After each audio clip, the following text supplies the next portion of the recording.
આગળ વાત કરીએ રાજકોટની, જ્યાં ગરમીનો પારો 42 ડિગ્રીએ પહોંચ્યો છે અને તાપમાનનો પારો ઉચકાતા જનજીવન પ્રભાવિત થયું છે। બપોરના સમયે પણ રસ્તાઓ સુમસામ જોવા મળ્યા રાજકોટમાં, જ્યારે આકરા તાપથી બચવા માટે લોકો ટોપી, ચશ્મા, સ્કાર્ફનો સહારો લઈ રહ્યા છે।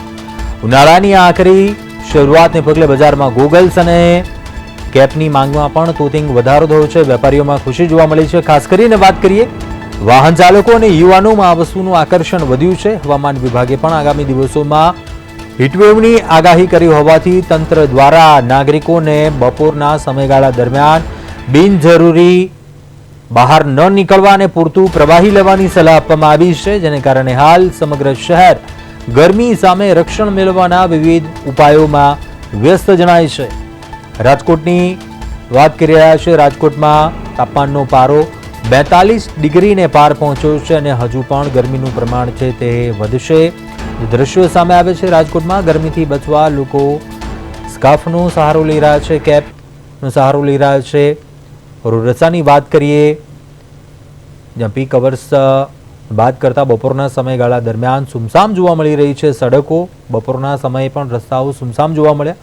ટોપી અને ચશ્માના વેચાણમાં પણ નોંધપાત્ર વધારો થયો છે। તો કે બીજી તરફ તંત્ર પણ સતર્ક છે। કામ વગર બહાર ન નીકળવાની લોકોને સલાહ આપવામાં આવી છે। જે પ્રમાણે ગરમીનો પારો ઉચકાયો છે તેને લઈને આ લોકોને પણ સાવચેત રહેવાની સલાહ છે તે આપવામાં આવી છે।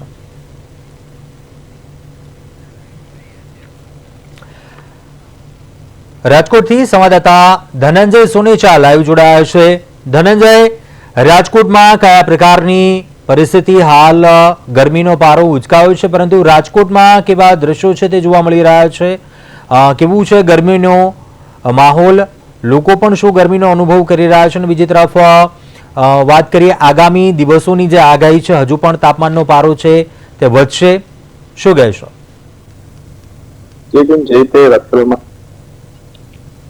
ગરમીનો પારો છે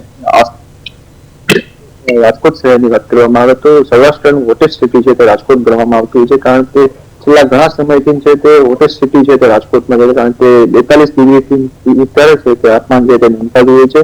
પરંતુ લોકોમાં ક્યાંક ને ક્યાંક છે તે 1 થી 5 દરમિયાન છે તે લોકો કામ વગર છે તે બહાર પણ નથી નીકળતા। તેમજ ખાસ કરીને બાળકો અને વૃદ્ધોની વાત કરવામાં આવે તો તે લોકોને ખાસ અત્યારે કાળજી રાખવા માટે આવે તેવી પરિસ્થિતિ હાલ સર્જાઈ રહી છે, કારણ કે છેલ્લા ઘણા સમયથી છે તે અચાનક જ છે તે ગરમી છે તે ખૂબ જ વધી રહી છે, ત્યારે લોકોને અત્યારે ડિહાઇડ્રેશન તેમજ હીટ સ્ટ્રોકના છે તે અનેક બનાવો છે તે સામે આવતા હોય છે। તેમજ રાજકોટ મહાનગરપાલિકા તંત્ર દ્વારા તો છે તે લોકોને અપીલ કરવામાં આવી છે કે કામ વગર છે તે બપોરના સમયે બહાર ન નીકળવું, તેમજ ORS નું છે તે સેવન કરવું અને ડિહાઇડ્રેશન શરીરમાં ન થાય તે માટે ORS તેમજ લીંબુ પાણી જેવી અનેક વસ્તુઓ છે તે જે સેવન કરવાથી છે તે ડિહાઇડ્રેશન તેમજ જે હીટ સ્ટ્રોકના છે બનાવોમાં છે તે આપણે અટકાવી શકાય છે।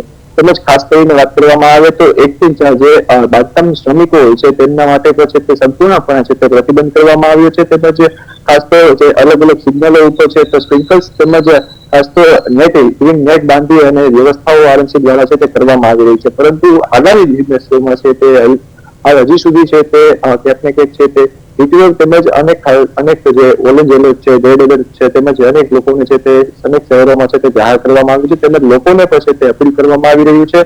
પરંતુ આનું કારણ એક મુખ્યત્વે એ રહી શકે છે, કારણ કે છેલ્લા ઘણા સમયથી પોલ્યુશન લોકોનું છે તે વધી રહ્યું છે। તેમજ ખાસ કરીને વાત કરવામાં આવે તો અત્યારે ચશ્મા અને કેપની માંગમાં છે તે ખૂબ જ વધારે જોવા મળી રહ્યું છે।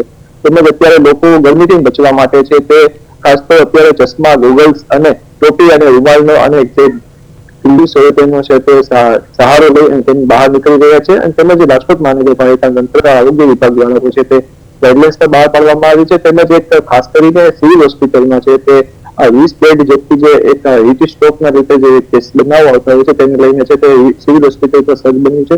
તેમજ આગામી દિવસોમાં પણ છે તે અત્યારે આજે ખાસ તો વાત કરીએ તો કે હીટવેવ છે તે આગામી સમયમાં પણ છે તે પડશે।